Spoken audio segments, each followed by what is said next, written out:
네, 안녕하십니까. 이글스 에브리데이입니다. 비시즌 컨텐츠 선수들 평가 2024 시즌의 선수들을 한 명씩 살펴보도록 할 텐데, 오늘은 중심 타선 편입니다. 일단 페라자, 마지막 페라자의 타석은 조금 충격적이었다. 보기에 따라서는 이제 페라자가 진짜로 열심히 안 하기로 작정을 했나, 마지막 가는 마당이라고 이렇게 생각이 들 정도로 태업이 진짜 의심될 정도의 타석이기는 했습니다. 일단은 재계약은 힘들어 보이죠. 재계약은 확실히 이성적으로는 힘들어 보이기는 합니다. 이번 시즌을 돌이켜 보더라도 상당히 아쉬웠던 시즌이었고, 시즌 초반에 잘했다가 시즌 막판에 부진했던 건 뭐 누구나 다 아는 사실이고, 근데 시즌 초랑 비교하면 배도 나오고 살이 찐 모습이었어요. 근데 물론 이제 야구 선수가 시즌을 치르면서 살이 찌는 게 무조건 나쁘다고 보기는 힘들어요. 체력 관리를 위해서 일부러 살을 찌우는 선수도 있기 때문에. 근데 페라자는 수비에 잘 들어가지 않았던 선수거든요. 그리고 내야수도 아니고 운동량이 그렇게 많은 포지션이 아니기 때문에 글쎄요, 이렇게 살이 찌는 게 좋다고 보기는 역시나 힘들다. 확실히 스윙 스피드 자체도 시즌 초와 비교하면 많이 무뎌져 있고, 제가 4월에 직관을 갔었고 또 마지막 홈 경기에 직관을 또 갔었는데 스윙 스피드가 정말 많이 무뎌져 있는 페라자를 볼 수 있었습니다. 전반적으로 더 좋은 활약을 보여주기를 기대하기는 힘들어 보이기 때문에 아까도 말씀드렸다시피 재계약은 힘들어 보입니다. 이번 시즌에 122경기를 출장을 했고요. 타율은 2할 7푼 5리, OPS는 0.850. 4월에 OPS가 막 1.4 막 이렇게까지 치솟았던 거를 생각을 하면 그야말로 수직 하강을 했던 페라자고요. WRC 플러스도 122.6입니다. 아이러니하게도 이 성적들이 하나이글스 타자 중에 가장 좋은 기록이었다. 24개, 24개의 홈런을 기록했고 삼진율은 24.7%. 삼진율이 너무 높았어요. 삼진을 많이 당하더라도 홈런이 한 35개 정도 됐었더라면 이게 다 익스큐즈가 됐을 텐데 페라자는 그렇지 못했습니다. 후반기 타율은 2할 2푼 9리에 OPS가 0.701까지 떨어졌습니다. 사실상 후반기 기록만 놓고 보면 닉 윌리엄스와 비교해도 그렇게 큰 메리트가 없었던 외국인 선수였죠. 인간적으로는 굉장히 재밌는 친구고, 뭐 화력이 막 터질 때, 폭발할 때는 진짜 무서웠던 거 생각하면 미워하기는 힘든 선수이기는 한데 끝이 너무 좋지 않았다. 프로는 냉정한 것이기 때문에. 이 평점은 기대치에 비한 평점입니다. 선수들의 절대적인 스탯으로 놓고 보는 평점이 아니라 제 개인적인 평점이, 여러분들도 평점을 매겨주시면 좋을 것 같고요. 제 기대치 대비한 페라자의 평점은 10점 만점에 5점입니다. 노시환 선수 이렇게까지 추락해도 되는가 싶을 정도로 이번 시즌 너무 안 좋았고, 시즌이 시작하고 12경기 만에 홈런 5개를 때릴 때까지만 해도 홈런왕 노시환 이번 시즌에도 문제 없겠구나 라는 생각이 들었습니다. 뭐 이때까지만 해도 시즌 홈런 페이스가 한 40개에 달했기 때문에 말이죠. 올해도 진짜 걱정이 없겠다라고 생각이 들었는데 이후에 이렇다 할 장타력이 정말로 그야말로 사라져 버렸고요.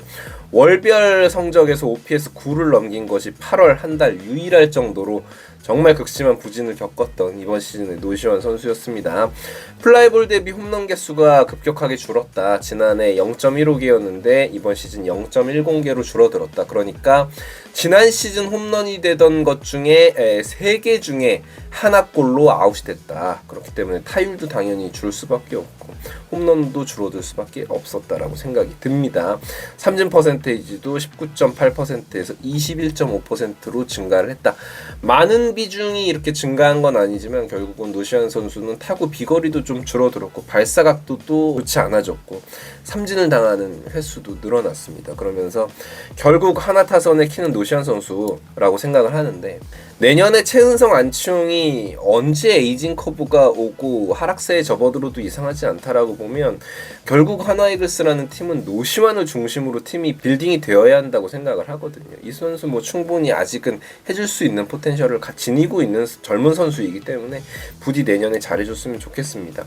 타율이 2할 7푼 1이었고요. OPS 0.810, WRC 플러스가 107.1. 지난 시즌 WRC 플러스가 150을 상회했던 것을 생각하면 정말 그야말로 많이 하락을 했던 노시환 선수입니다. 홈런도 24개였고요. 기대치에 대비해서 평점은 조금 박합니다. 10점 만점에 3점이었습니다. 제가 기대했던 노시환 선수는 전혀 이런 모습이 아니었기 때문이죠. 다만 내년에도 저는 노시환에게 많은 기대를 할 것이고 더 잘해줄 것이라고 믿어 의심치 않습니다. 자, 최은성 선수입니다. 정말 도깨비 같은 선수예요. 이 선수에게 평균적인 계산 그리고 그런 대입이 불가능하다라는 걸 2시즌 동안 저는 뼈저리게 느끼게 됐습니다.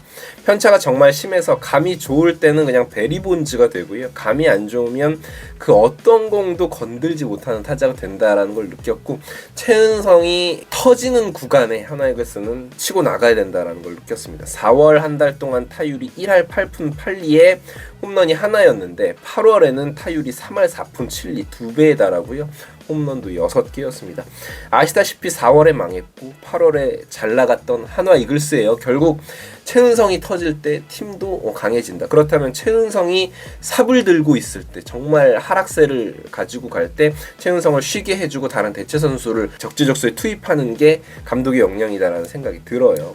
2시즌을 경험해보니 진짜 어떤 특징이 있는지 확실히 알겠고요. 지난 몇 시즌간 꾸준히 WRC 플러스 120 이상을 해준 선수였는데 이번 시즌은 110.4, 타율은 2할 7푼 1리에 OPS 0.814, 20개의 홈런을 기록을 해줬습니다.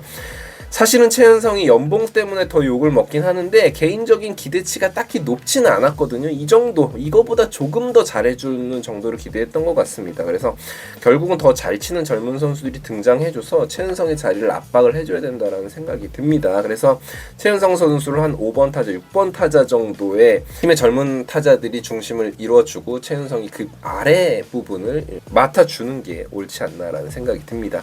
기대치 대비 평점은 10점 만점에 역시나 3점입니다. 아무리 그래도 주장으로서 그리고 고액 연봉자로서의 기대치가 있었는데 너무 못해줬다. 안치홍 선수입니다. 안치홍 선수 영입은 뎁스가 얕고 삼진이 많은 이 타선에 큰 힘이 된 것은 사실이에요. 본인이 해주던 기록을 거의 그대로 보여준 시즌이다라고 생각을 합니다. 안치홍이 없었으면 더 답답했을 것이고, 2루수 수비가 가능하다는 걸 보여줘서 6월 전까지 왜 이 선수를 1루수 지명 타자로만 기용을 해서 포지션 낭비를 하고 셀프 공격력 저하를 가져왔는지 좀 아쉬움이 남습니다. 시범 경기부터 부진했지만 결국 3할을 채웠던 안치홍 선수고요. 타율은 3할을 기록했고 OPS는 0.797, 아무래도 장타력이 적기 때문에 OPS가 좀 낮죠. WRC 플러스는 112.7, 홈런은 13개를 기록을 했습니다. 기대치 대비 성적은 10점 만점에 6점이었습니다. 안치홍 선수는 그래도 표면적으로 봤을 때 팀이 힘들 때 계속 꾸준하게 안타를 쳐줬던 선수이기 때문에 노시안이나 최은성에 비해서는 저는 높은 점수를 줬고요. 여러분들의 점수도 궁금합니다. 지금까지 이글스 에브리데이였고요. 구독과 좋아요 부탁드리겠습니다. 감사합니다.